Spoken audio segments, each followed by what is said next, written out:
Most investors do not need 15 ETFs. They do not need 5 versions of the S&P 500, 3 dividend funds, 2 bond funds, a random tech ETF, and 1 international fund they forgot they even owned. What they need is a system, a simple portfolio where every ETF has a clear job. In this video, we are going to build a 4 ETF set and forget framework for 2026. Not because these are magic funds, not because this is the perfect portfolio for everyone, but because a boring, clear portfolio is usually easier to understand, easier to stick with, and harder to ruin with emotional decisions. And that is exactly why boring money wins. The investing industry gives people almost unlimited choices. There is an ETF for the total market, an ETF for the S&P 500, an ETF for growth, an ETF for dividends, an ETF for bonds, an ETF for every sector, and now even ETFs for themes that sound exciting but may not belong in a long-term plan. And that is where many investors get stuck. They think more choices mean more sophistication, but often more choices just create more confusion. A strong portfolio does not start with collecting tickers. It starts with one simple question. What job is this investment supposed to do? Once we answer that, the whole portfolio becomes much easier to build.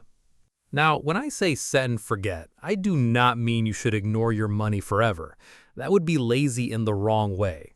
Set and forget means you build a simple system, automate what you can, review it occasionally, and stop reacting to every scary headline or exciting market story. The goal is not to never look at your portfolio. The goal is to stop touching it for bad reasons. Because for many investors, the biggest risk is not picking a slightly imperfect ETF. The bigger risk is panic selling, chasing performance, over-trading, or constantly changing strategies before the strategy has time to work. So the portfolio needs to be simple enough to hold. For this framework, we are not looking for 4 random ETFs. We are looking for 4 jobs. Job number 1 is growth. You need exposure to the engine of long-term wealth creation, which for many American investors starts with the U.S. stock market. Job number 2 is global diversification, because even if the U.S. has been dominant, betting everything on one country is still concentration. Job number 3 is stability.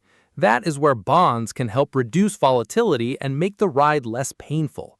And job number 4 is a quality or income tilt, not as the whole portfolio, but as a supporting role. Now let's build it from the core outward.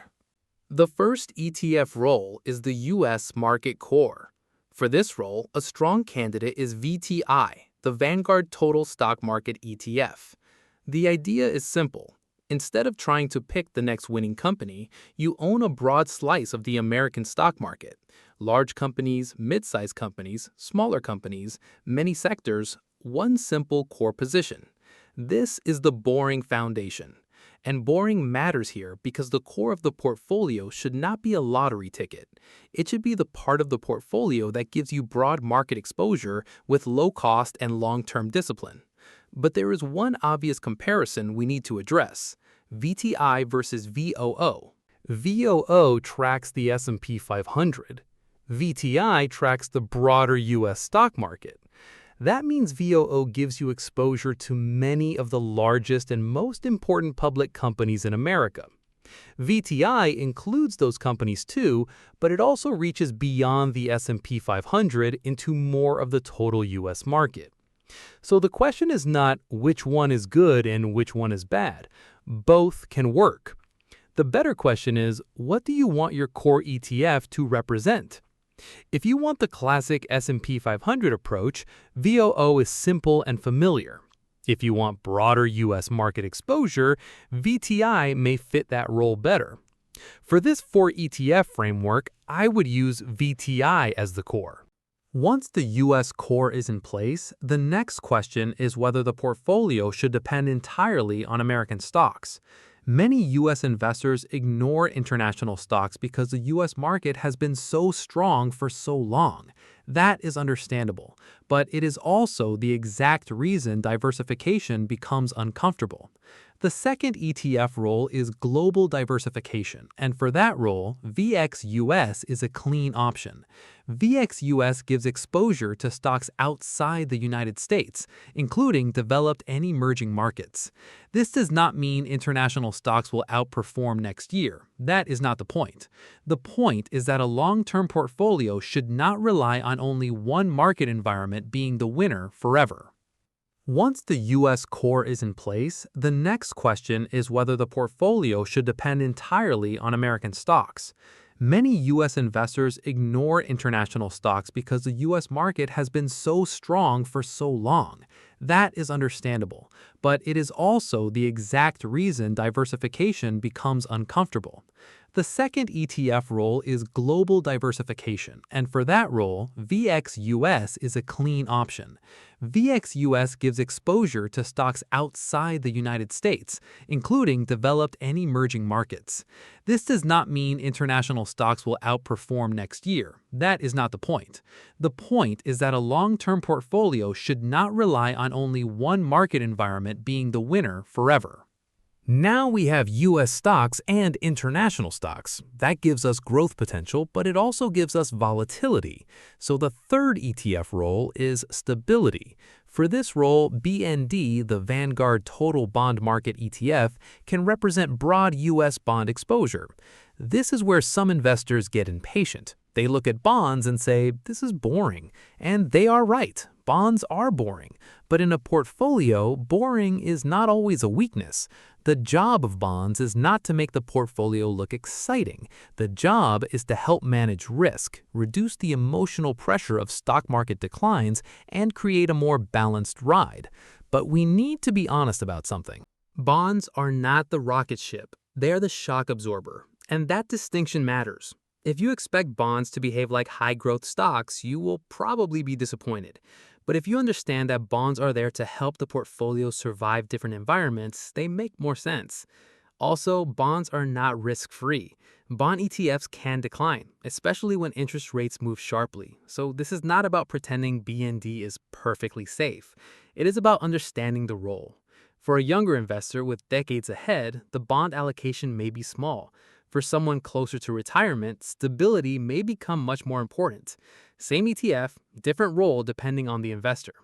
The fourth ETF is where we add a tilt, not a replacement for the core, a tilt. For this role, SCHD is one of the most searched and discussed dividend ETFs in the U.S. market.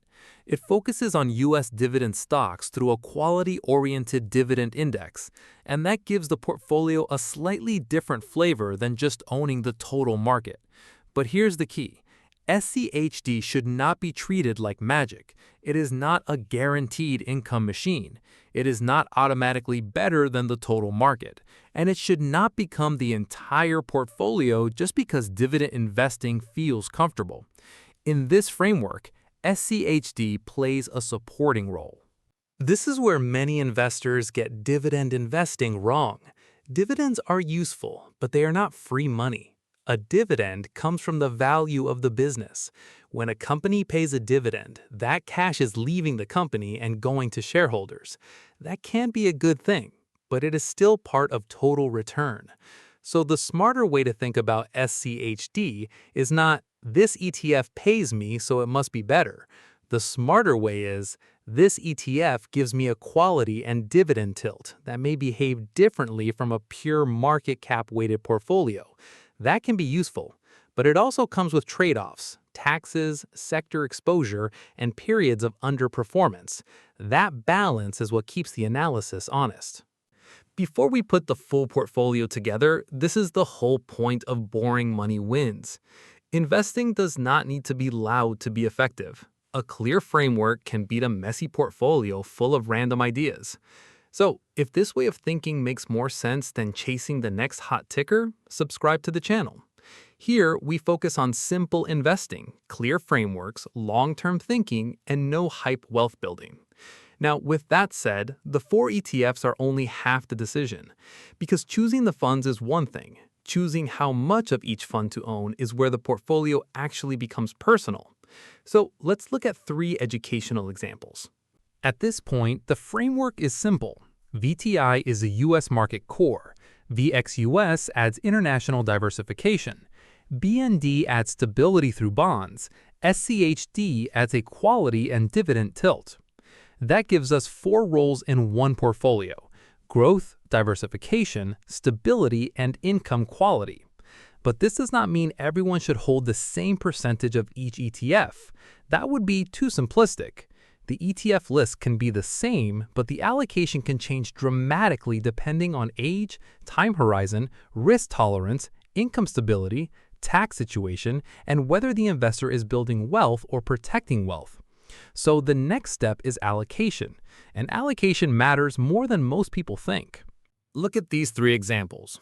An aggressive investor might hold more VTI and VXUS because they are focused on long-term growth and can tolerate more volatility. A balanced investor might still prioritize stocks but add more BND to reduce the ride. A conservative investor might increase the bond allocation because protecting capital and reducing volatility matter more. Notice something important. The ETFs did not change. The risk profile changed because the percentages changed. That is why asking, what ETF should I buy, is only half the question. The better question is, what portfolio am I building? Because a great ETF in the wrong allocation can still create a portfolio that does not fit the investor. Now let's talk about one of the most common mistakes. Owning more ETFs does not automatically mean owning a more diversified portfolio. An investor might own VOO, VTI, SPY, QQQ, SCHD, and a large cap growth fund, and think they are diversified because they have many tickers. But many of those funds can overlap. They may all hold similar large U.S. companies. So instead of building diversification, the investor may just be stacking the same exposure in slightly different packages. That is not always bad, but it should be intentional. More ETFs can mean more diversification, or it can mean more complexity, more overlap, and more confusion. The difference is whether each ETF has a real job. Before adding another ETF, ask 5 questions. First, what does it actually hold? Second, does it overlap with something I already own? Third, does it concentrate me in one sector, one style, or one type of company? Fourth, is the expense ratio reasonable for what I'm getting? And fifth, what role does this ETF play in the portfolio? That last question is the most important. If you cannot explain the role in one sentence, you may not need the ETF. A new ETF should solve a problem. It should not just make the portfolio look more advanced, because a complicated portfolio is not automatically a smarter portfolio. Sometimes it's just a harder portfolio to manage. Now, we also need to be clear about what this 4 ETF framework does not solve. It does not guarantee returns. It does not replace an emergency fund. It does not pay off high-interest debt. It does not create a tax plan. It does not tell you the perfect time to buy. And it is not personalized financial advice. This is an educational framework. A simple ETF portfolio can be powerful, but it is not a complete financial life plan by itself. That matters because too many people try to fix every money problem by changing investments. But sometimes the real issue is debt, cash flow, taxes, behavior, or lack of a plan. The portfolio is important, but it is only one piece of the system. Another thing this portfolio does not do is remove pain. Diversified does not mean pain-free. A portfolio with stocks and bonds can still go down. A portfolio with U.S. and international exposure can still have bad years. A portfolio with dividend stocks can still underperform. The goal is not to build a portfolio that never suffers. That portfolio does not exist. The goal is to build something you understand well enough to hold through difficult periods. That is where simplicity becomes underrated. When the market drops, a portfolio with clear roles is easier to stay with than a portfolio full of random positions you barely remember buying. Survival matters, because if you cannot stay invested, the strategy never gets a chance to work. Now, let's connect this to real American investing accounts. In a Roth IRA or taxable brokerage account, you may be able to buy these exact ETFs. But in a 401k, you may not see VTI, VXUS, BND, or SCHD listed by ticker. That does not mean the framework is useless. It means you look for equivalent roles: a U.S. stock market fund, an international stock fund, a bond fund, maybe a value, quality, or dividend-style option if your plan offers it. The ticker matters less than the exposure. That is an important mindset shift, because many investors get stuck looking for the exact fund name when they should be looking for the job that fund is supposed to do. And before obsessing over the perfect ETF mix, the order of investing matters too. A good portfolio is not just about what you buy. It is also about where it fits in your financial system. For many people, that means building an emergency fund first, then taking advantage of a 401k match if available, then considering a Roth IRA or traditional IRA, then building the ETF portfolio, then using a taxable brokerage account for additional investing, and only after that should extra risk assets become a serious conversation. This order will not be identical for everyone, but the principle is the same. A better portfolio starts with a better system. So here is the recap. VTI can serve as the U.S. market core. VXUS can add global diversification. BND can bring bond exposure and stability. SCHD can add quality and dividend tilt. Together, these four roles create a simple framework. Not a perfect portfolio, not a guaranteed portfolio, but a portfolio that is easier to understand than owning a pile of random ETFs with overlapping exposure. And that is the real lesson. The best portfolio is not always the one with the most complicated design. Often, it is the one the investor understands, funds consistently, rebalances when needed, and holds through uncomfortable markets. Simple does not mean weak. Simple means clear.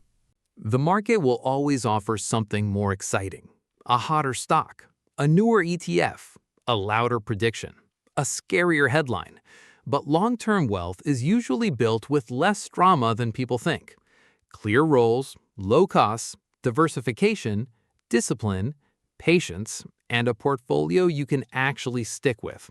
That is the boring part, and that is the winning part. If you want more simple investing breakdowns without hype, panic, or unnecessary complexity, stay with Boring Money Wins. Because boring money usually wins. Not because it is exciting, but because boring money usually survives.